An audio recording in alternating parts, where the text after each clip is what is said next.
Today I'm going to be reviewing the Mojo Tone 5E3 class.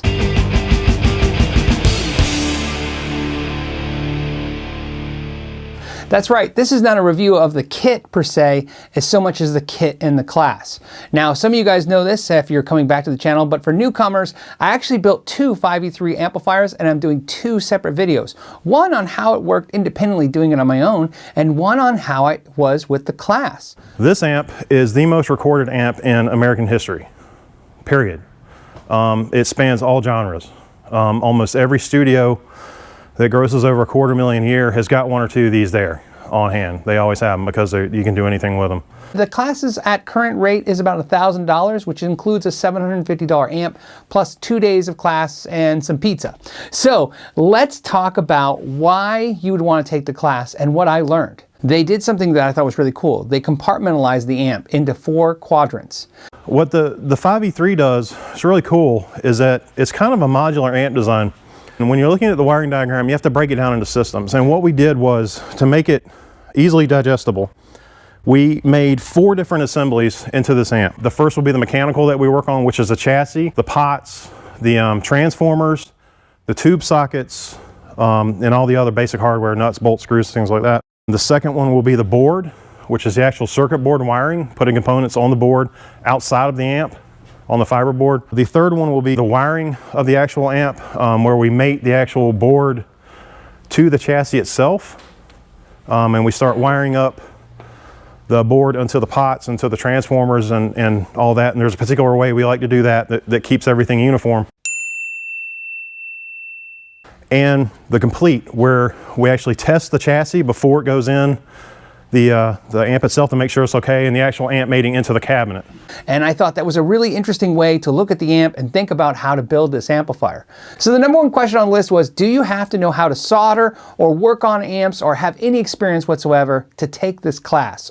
Are you going to be holding the other classmates back? I think that's where the core of what that question was, you know, if I go to a 2-day class, will I finish if I don't know what I'm doing? Will I hold the classmates back? What do I have to know? Question, is there anybody in here that has not soldered before? Okay, 2, okay, that's fine. We have practice boards. We can work with you on that. It's real simple. So you don't run the risk of damaging the main fiber board. We actually we brought in some practice boards for that, that we can work with you on it, and you can probably pick it up in 5 minutes. There's nothing difficult about it. The next question everyone had was safety concerns. What are the biggest issues about the amplifier? And of course, we know that the amplifier has a lot of electricity and you can hurt yourself. They took some time to explain some of the safety concerns on this. We like to use the orange drops for the coupling caps and some of the tone caps in this, which has a very particular sound. But there's also what's called electrolytic axial capacitors. We use those primarily for the cathode bypass caps and in the power supply for the filter caps. Those need to go in a particular way. If they go in backwards, they're what they call polarized, and if they go in backwards, they'll actually explode, which is kind of cool for a second. Makes a really cool fog machine. But we want to make sure those do have a positive and negative, and you can notice the positive side because it'll always have a detent on one end where they crimp the rubber cork in the end. You want to make sure those are in right. You don't really need to worry about being OCD about how things are put in. Of course, we always want them to look better, but another thing you need to realize is that if you've never built one of these before, it's not going to be perfect up front. It's going to sound great, but this amp's journey doesn't end today when you get done with it. When you get home a year from now and you're playing this thing, it's like, yeah, maybe I can make this look better. And the next thing you know, you're tearing it out and you're redoing everything, which is a cool thing about this amp. You can do it and not damage it. It's not like one of the new PCB amps. So, and again, you can modify them real easily. Another thing I liked about the class was he explained this, which I thought was really cool, for those of us that were going to be working and have to stop and come back to it if that's an issue for you. It's important that you start at one particular point every time and work your way over systematically. I like to start at the bottom left of the chassis or the board, or to the left of the board, and move over to the right. That way, if you have to stop in the middle of something, And you come back to it, you know exactly where you stop. There's no guess. There's not a missing part somewhere that when you get done, you don't know what you're missing. I know a lot of you will not have the opportunity to take this class. They're not everywhere and they're not extremely often. But here is what I determined from taking the class and doing it independently. I think if you are a meticulous type of personality, in other words, if you can read a manual and go at a slow pace, there is no reason to take the class whatsoever. A lot of people that I talked to at the class told me that the real advantage of the class was to interact with other people, the community aspect, which is definitely the fun part. The other thing was great was to have verbal cues. In other words, some people don't always learn from just reading. Some people need to be told verbally or see visually cues. And there's a lot of visuals and audio in the class, and that was definitely helpful. The biggest benefit of the class was the testing aspect. When Steve at the end was testing the amplifiers for us and giving us feedback on the issues. Now, this is important. Because of that, I was working at a faster pace than I probably should have, and I wasn't paying attention. First, I want to show you the test, and then we're going to talk about it. Here's my amp. All right, where do you want it? Right here? Right there. Okay, we're going to give this a shot. If he dies, Wait a minute. that's my... I didn't sign up for that. Yeah. That's actually really nice. Motion sensor like this will turn it on. There's motion sensor, yeah. Motion sensor and lighting sensor too. So if it gets built right. Missing ground there. Okay. Missing ground That's very there. nice. It's really Okay. cool. So there should be a jumper here, here, and here. To, like, a green wire? It can be any wire. Okay. So like if you want to strip that wire, you can do the same thing between these two. Right. And it's not hard to do actually. It's really easy. All right, so 2 grounds, 2 resistors, and then switch that one terminal. Yes. Sweet. Which I think is great actually. So now you can take the panel, you know. No smoke. That's Good. But no power. Or not. Right. So as you can see, I was missing 3 grounds. 2 weren't there at all, and 1 wasn't connected correctly. There were things on the schematic that I just missed. I just didn't see them. That was because I wasn't working at the right pace. I was working a little too fast at going what I'm doing and rushing. What happened was I started rushing towards the end, and it definitely showed at that point, because up until that point everything was fine. So I fixed those issues and went back for a second test. So here's what happened.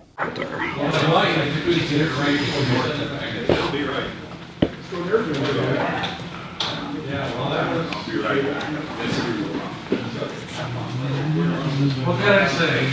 That's been my experience with me. I'm gonna go, Mark's gonna close out. Yeah.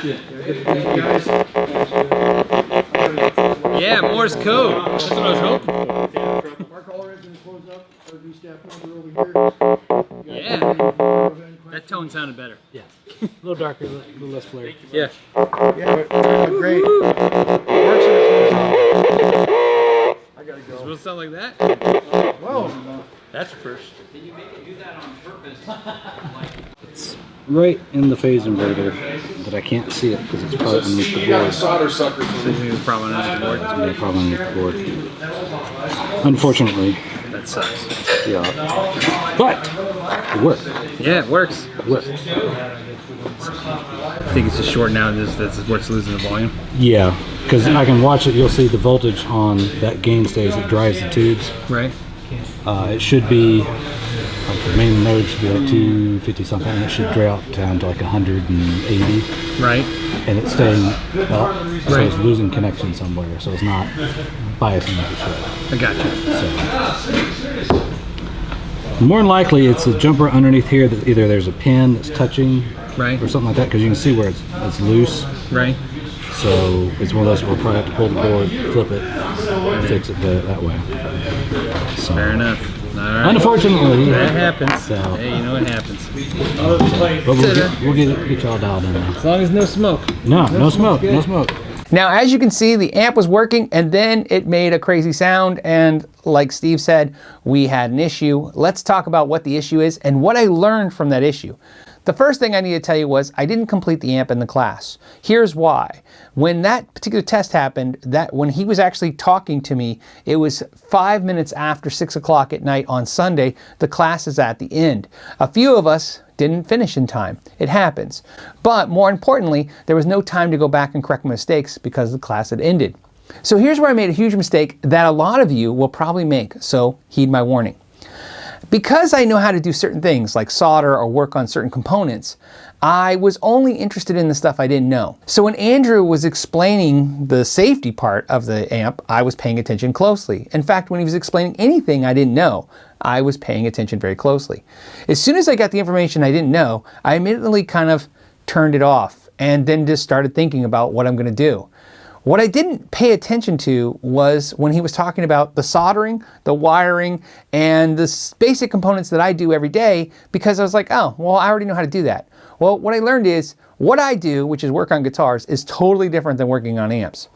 In a guitar, a little extra wire in the cavity is great because you can work on it later. You know, I mean, if you leave a little extra for yourself, you can zip tie it off, keep it neat and tidy, but there's a way to access it later. In an amplifier, you don't want extra wire. It's very noisy. And more importantly, when you're moving the amplifier away and you're loading things in, you can cause issues like I did. But where I really messed up was not paying attention to that wiring and how it should go into the amplifier. So fortunately, there was no safety concerns when I did, but there was obviously some drawbacks to where the amplifier messed up. So I have the amplifier now, and now we can demo it and hear what it sounds like.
There is no question to whether or not I enjoyed the class. I absolutely enjoyed it. It was the highlight of my year for sure.